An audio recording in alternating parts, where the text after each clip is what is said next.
Hey YouTube, welcome back to Tinker Tools. Today we're going to be talking about DeWalt's brand new 20 volt max multi-head drill driver. So let's go ahead and get into it on Tinker with Tools.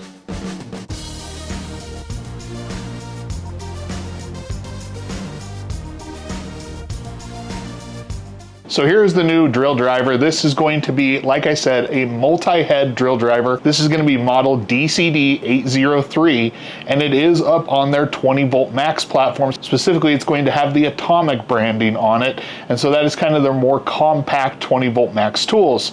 Now, this type of drill driver is something that we have seen in the market for a number of years, and it's particularly popular down on the 12 volt platform. In fact, DeWalt themselves have their very own DeWalt 12 volt extreme installation drill driver or multi-head drill driver that has been out for a number of years, and I have actually tested this on this channel and it fared very well. But if you believe some of the rumors that we started hearing about that DeWalt 12 volt platform, it's that we're not going to be getting new tools on that platform. And while that doesn't necessarily mean a death sentence, it certainly is not a good sign for that DeWalt 12 volt platform. But the one benefit that DeWalt has going for it is they already have some pretty compact tools on their 20 volt max platform. In fact, they even have smaller tools in some cases. So what I want to do today is talk about everything that is the same or different about these tools, talk about some of the new tricks that the 20 volt version has up its sleeve, because it's got a couple of cool features that I think really make it much more impressive than what I was anticipating. All right, so let's go ahead and talk about some of the comparisons with the two tools. First and foremost, the size or length of the head. The DeWalt 12 volt Extreme is actually just a little bit longer. It comes in at 4.96 inches. This one is going to be at 4.91. So very close, but it is in fact a little bit shorter in the head when not using any of the attachments.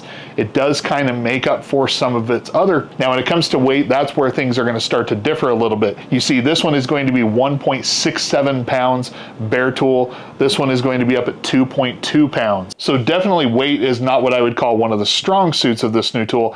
Although I didn't find it to be unwieldy when using it, it just definitely is going to be a little bit of a heavier tool compared to what you're maybe used to with the 12 volt type of this tool. Now with RPMs, you are going to be getting 1500 RPMs max on this 12 volt Extreme. This one is going to get 1650. In fact, Speed 1 and Speed 2 are clocked exactly the same as the other current generation of Atomic drill drivers. Torque though is where it gets a little bit interesting. Now clearly DeWalt does not really publish torque specs, and so you get instead unit watts out. Over here on the 12 volt Extreme, it's quoted at either 255 or 250 depending on the source. Now power is definitely going to be in a different class, because over here you're going to be getting 569 unit watts out. So now that we've compared to the other tool, let's go ahead and talk about what you actually get with this kit. And I call it a kit, it's not really a kit, it's just a bare tool with its attachments. So no batteries coming with this. I've got a setting on the battery to kind of keep it propped up today. So basically you just get the actual drill body, you get the 4 attachments, and then you get this accessory rail. Now right out of the gate, when I looked at the attachments the first time, I kind of looked at them and thought, well, that sure looks a lot like what I've seen out of the DeWalt 12 volt Extreme, but it's actually going to be quite a bit different. See, instead of having to manipulate the collar to put these connections on, you actually just go ahead and press it on. It's basically like a quick connect where you're just able to push it in there, and it actually makes a really nice secure connection. Now they also do have a little yellow ring here. Sometimes when you make that connection, I've noticed that the collar itself remains just a little bit proud or sticking out just a little bit. So if you can see that yellow ring, you need to just kind of adjust the collar, and then it's going to be firmly connected. Now having that connection makes this, in my opinion, quite unique in terms of this style of tool with these multiple heads. Pretty much every other one, you do have to manipulate that collar in some way to get it put on. Bosch previously, in my opinion, had the best option for connecting, and that you could kind of just slot it in and then ratchet the ring down, almost like you were tightening up a drill chuck, and actually was made it very simple to kind of adjust the positioning on some of these other heads. But this one, you can just go ahead and click it into place, and it is securely connected. It is super fast, super intuitive. This, in my opinion, is the new gold standard for connection. It seems very stout and robust. Obviously, that is going to play into some of the weight that you are gaining on this tool and why it maybe is a little bit chunkier than what you're seeing with that 12-volt version, because it is much more substantial in terms of connection. Now, the individual attachments or chucks is also going to be more substantial. For example, on the 12-volt Extreme, you get this 3/8" plastic outer drill driver chuck that still works well, not knocking it. It still does feel solid and well built. But up here on the new 20-volt Max, you do get a 1/2" all metal chuck, and it is substantial. It feels strong and super premium. Now, the other nice thing that DeWalt did is they actually made the attachment rail also have kind of that quick connect feature, although the rail itself is actually plastic and not the metal which you're seeing over here on the tool. Now, with this, kind of like your standard installation or multi-head drill driver, you're going to get 4 chucks with it. You do get a right angle attachment. Then you have kind of your quick insert collet style, more of your screwdriver or impact style collet. You do get the 1/2" drill chuck that I already mentioned, and then you do get your offset chuck. Now, this attachment rail also comes with a belt clip, and so you are able to kind of just attach this to your rolling toolbox or something like that, have it hooked on a wall. You can even mount it on the wall. It does come with individual mounting holes, so if you don't want to use that clip system and you just want to have it mounted somewhere, really makes it nice and secure. And like I said, because they are quick insert on all those, it is super nice and easy to get them both on and off. And I really think they just nailed this more than just about anything with the tool. Now, in addition to the standard 4 heads, you can also just go ahead and put in 1/4" hex bits directly into here. That's obviously going to be the method you're going to get for the shortest connection. Overall, I think it is probably one of the better ones that I've seen because it does have decent magnetic retention. I never once had a bit slip out with some of the other brands. The bit just seems almost willing to fall out at a moment's notice. So that is definitely something that is nice about this, is even though it doesn't have any sort of locking, the retention is sufficient that I feel like you can use it that way. All right, so with that out of the way, let's go ahead and just kind of run through some basic performance tests. As I mentioned, we're not necessarily comparing it to anything. We're not even necessarily going to be timing these results, just showing you some of what it's capable of, kind of walking you through that.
All right, so with that performance testing on the driving, it kind of did what I would expect. If you're using this for even 4-inch screws and under, kind of your smaller kind of regular screws, this is going to go right through them in speed 2. It is going to power through, and even I think it will be able to kind of overdrive stuff if you want. It certainly has a lot of pep for that sort of stuff. Even when I moved up to 3 1/8" GRK, which is going to be a bigger, fatter, coarser screw, it still did that one just fine. It was only when I moved up to the 4-inch or the 5-inch GRK that it did struggle to do those in speed 2. Now, clearly it's still capable of doing it in speed 1, and I think there's a lot of power and performance there. when I was on the drilling, it actually went better and smoother than what I was anticipating with it over on the drilling side of things. With that drill chuck in, I was able to go all the way up to a 1-inch bit, doing it just fine. It was only when I tipped up to that 1.25 inch size spade that I did have to go and finish it on speed 1.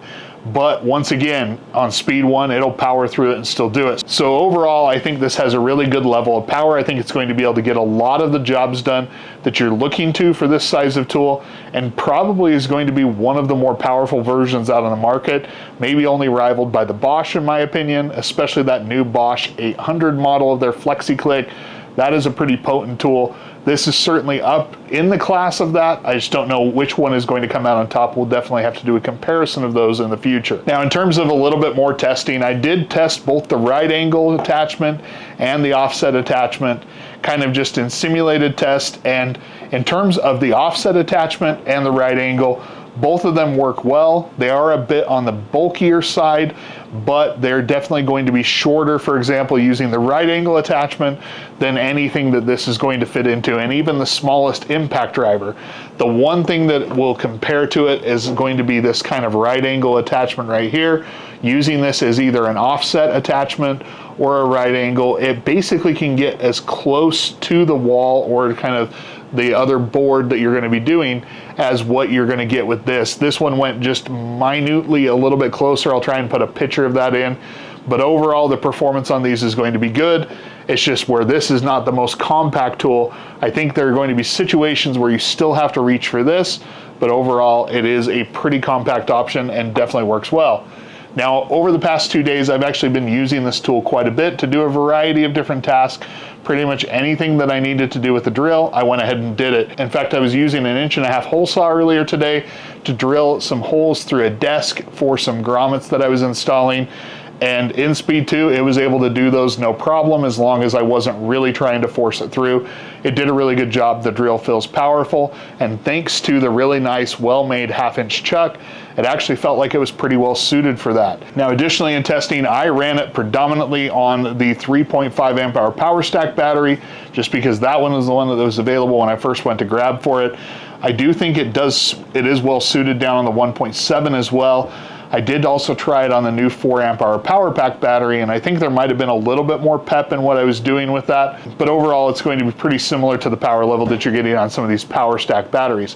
Now obviously you can use it on their non-premium batteries, the kind of the more modern stuff, but I think because of the size of some of these more compact power stack batteries, that's just a really natural pairing for it. All right, so the one thing we haven't really talked about is going to be priced. Right now, this is not available in a full kit with batteries. It is only available as a bare tool, and at a bare tool price, it comes in at $229. Now, the current price for the 12 volt extreme model in a kit, I believe with 2 batteries, is $199. So definitely going to be paying a price premium to move up here. But overall, the capability is definitely there, and I think it is worth a more premium price tag. Even just for that connection method alone, I think that is a really nice feature to have added to this tool. So then, final conclusions. Do I think this new tool is worth it? Well, I have to say I was excited when they announced it, and after having used it for roughly 2 days now, I'm even more excited for this tool. I'm excited to see what it does in comparison both to the 12 volt tool. I know it's going to be able to beat it, but just how different is it using it? And then I also want to be able to check out and kind of see how good it is compared to some of the other competition. I recently picked up the Festool CXS18 to be able to go ahead and see how it compares to that tool. I also have the 20 volt skill model, and like I said, I have 2 different models of the Bosch FlexiClick up on the 18 volt platform.